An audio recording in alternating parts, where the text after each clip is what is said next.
Welcome back to QuackFab. Before Frank came into the picture, I was deep into an LS swap on a 1999 BMW 325i. I'd already yanked the 2.5 liter straight sixth and dropped in a 5.3 liter V8.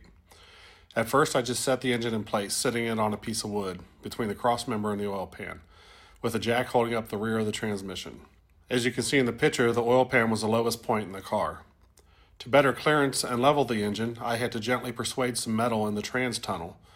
Once everything was tucked up as far as it would go, I fabbed up a custom transmission mount to hold things in place while I worked on the motor mounts.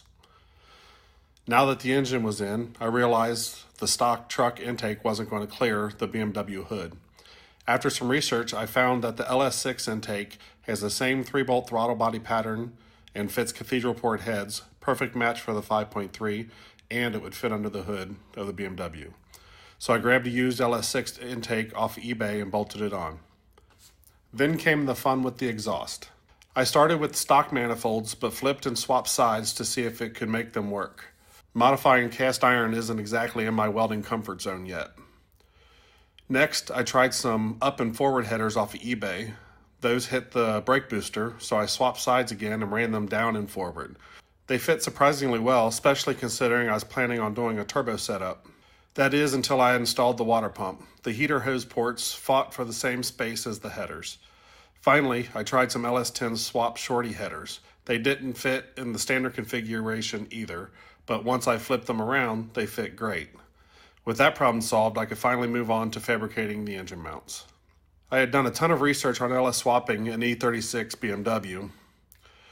There are some bolt-in kits out there for LS swapping a E36 BMW that include everything from oil pan, engine mounts, headers, you name it. And as you'll soon learn, I'm very cheap. One issue I read about during my research is that the torque from an LS swap tends to crack the BMW subframe if you use the factory motor mount locations. So I decided to go beefier. In this pick, the smaller upper bolt is the BMW stock motor mount location. The lower, larger bolt is actually from a lower control arm ball joint. I cut 2 plates from 1/4-inch steel. Originally it was one piece, but the subframe curve didn't give me enough contact, so I split it and welded it together for better strength. Then I bolted a 1/4-inch plate to the engine side and connected everything with 1.5-inch tubing with a bend to make room for the exhaust beside the block. With the engine finally mounted solid, I tossed in a Mishimoto radiator and expansion tank with a small fan on it. Next up is wiring. I stripped the entire engine harness, pulled off all the corrugated sheathing, then removed every wire I didn't need. I laid the stripped harness on the engine and started adjusting lengths, extending or shortening wires to clean everything up. And then I ripped it all out and scrapped the BMW. Why? Because I bought Frank, and in my opinion, this was a way cooler build. On day one with Frank, I pulled out the 400 small block and TH400 trans and set them aside for my brother. Then I dropped in the same 5.3 and 4L80 combo that was meant for the BMW. I used an ICT billet LS to small block Chevy adapter plate to mount the engine, and everything bolted in like a dream. More space, easier to access, cleaner fit, except for the oil pan, which sat too low for me to lay frame. To fix that, I modified the small block Chevy motor mount shells to raise the engine a bit.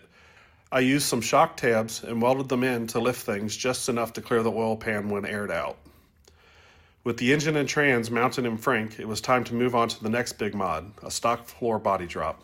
But that's a whole video in itself. Thanks for watching. If you enjoyed this build journey, and especially watching me scrap a whole LS swap BMW, make sure to like, comment, and subscribe. In the next video, we're diving into the body drop on this 91 Sierra, so stick around. I'll see you in the next one. If you like custom builds, fabrication, and old school Chevy trucks, hit subscribe and follow the journey.